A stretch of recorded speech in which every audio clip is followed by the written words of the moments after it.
नमस्कार दोस्तों, मैं विक्रम जहांगीर।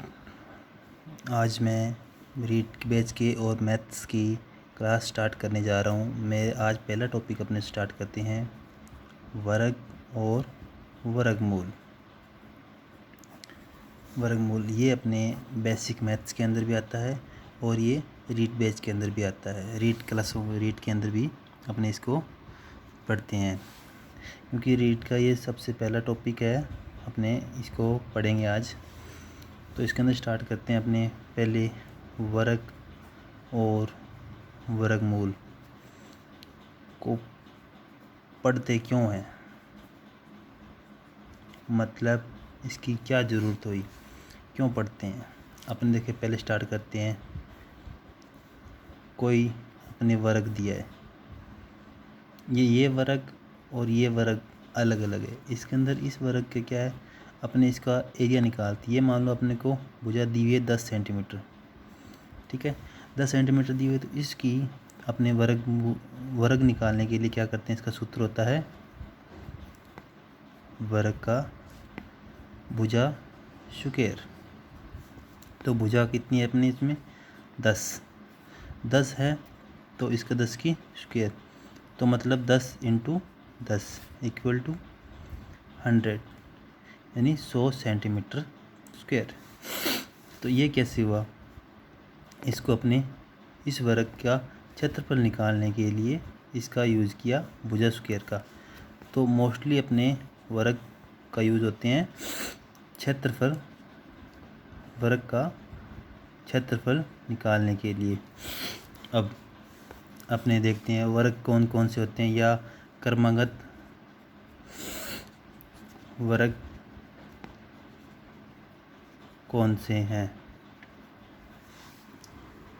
तो क्रमागत वर्ग के अंदर आते हैं, देखते हैं 1, 4, 9, 9 के बाद 16, 25, इस हिसाब से अपने वर्ग आते हैं।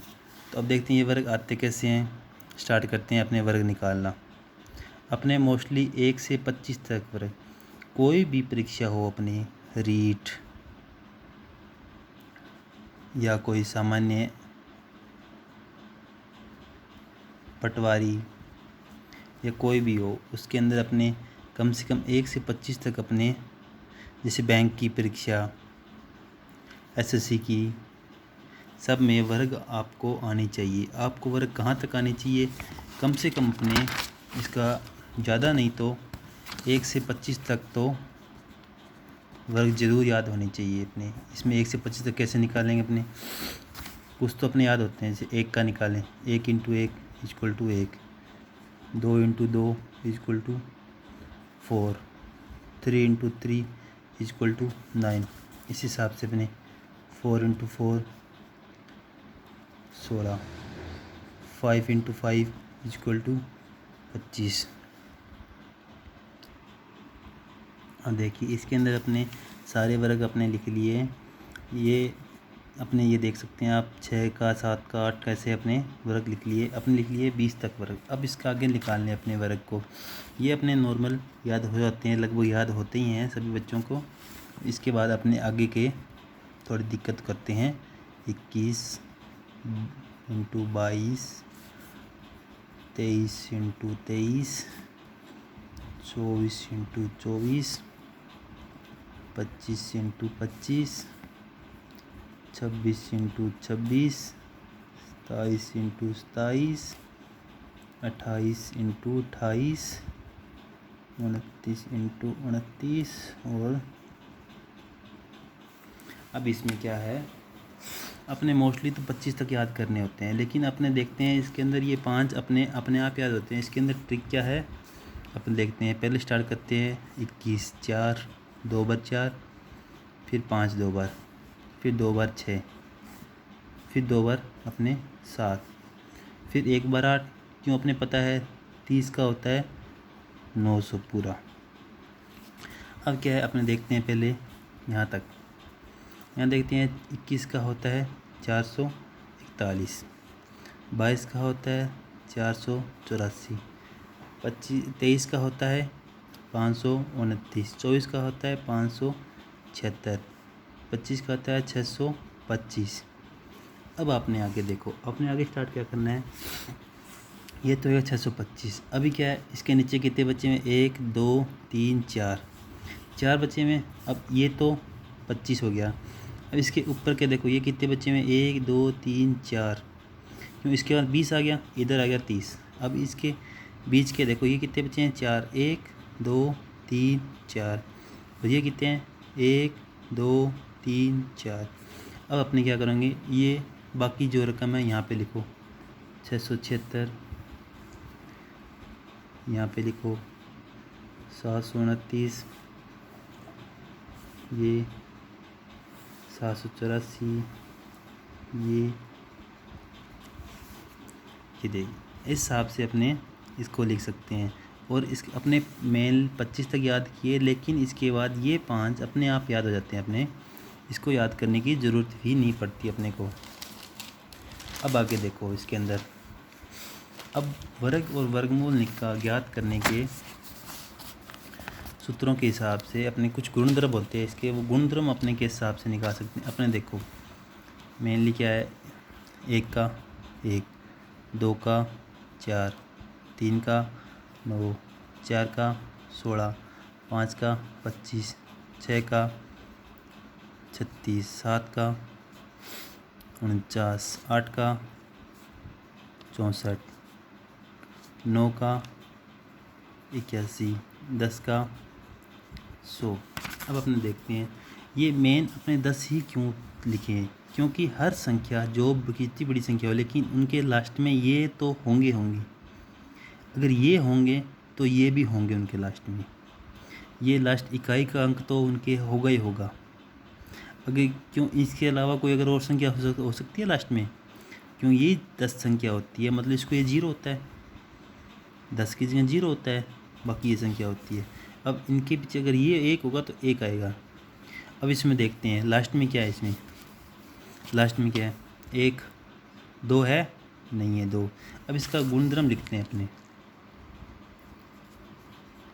गुणधर्म स्टार्ट करते हैं अपने गुणधर्म। तो पहला गुणधर्म है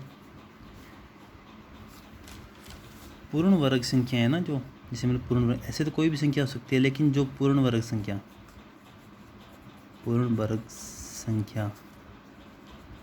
का अंतिम अंक हमेशा होगा, क्या होगा, अपने देखते हैं। इसमें 1 है, ठीक है, 1 होगा अंतिम अंक। 2 नहीं है, 2 नहीं होगा। 3 भी नहीं है। इसमें 1 है, ठीक है। 2 नहीं है, 2 कहीं भी नहीं है। 3 भी नहीं है। 4 5 25 5 6 4 7 नहीं होगा। 8 भी नहीं है। तो अब क्या करें, 8 नहीं है। 9 है 3 का, और 10 का 0।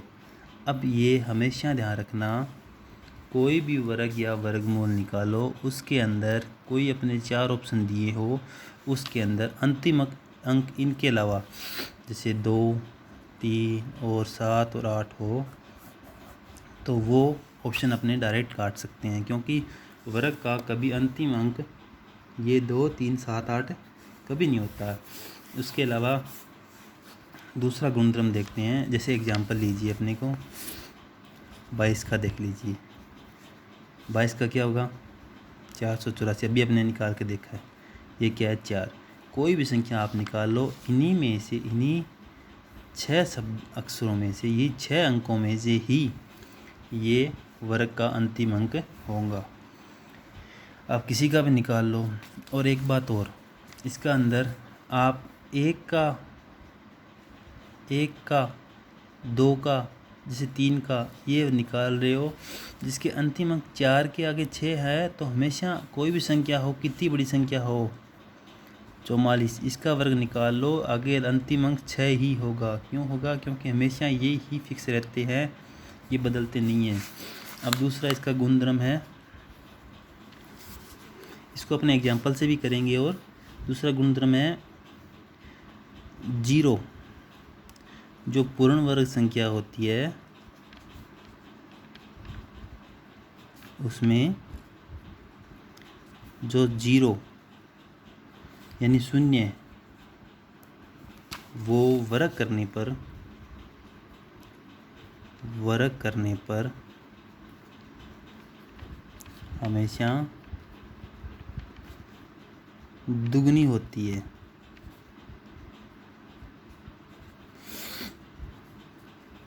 क्या होती है? दुगनी। ये होती है दुगनी, यानी जीरो की संख्या जीरो दुगना होता है, संख्या दुगनी नहीं तो जीरो दुगना होता है। जैसे 10 है, 10 का हो गया 100, 20 का हो गया 400। अब आके देखते हैं 100 का, तो 00। अब इस हिसाब से अपने कोई भी संख्या हो, इसमें एक जीरो है तो इसका 2 जीरो हो जाएगी, इसकी 1 जीरो, इसकी 2 जीरो, इसकी 2 जीरो, यहाँ पे आगे 4 जीरो। इस हिसाब से चलेगा। अगर कहीं संख्या में कोई भी ऑप्शन में अपने विषम संख्या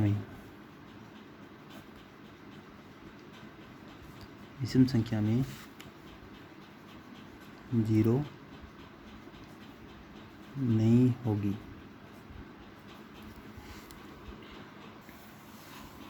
अभी अपने इन दोनों गुणधर्मों के कुछ एग्जाम्पल ले लेते हैं।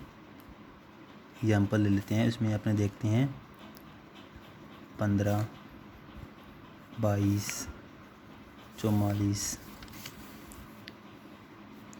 इन 3 एग्जाम्पल करके देखते हैं। अपने 15 का अपने करके देखा था, तो 15 इंटू 15 क्या करता है? 225। 22 इंटू 22 क्या होता है?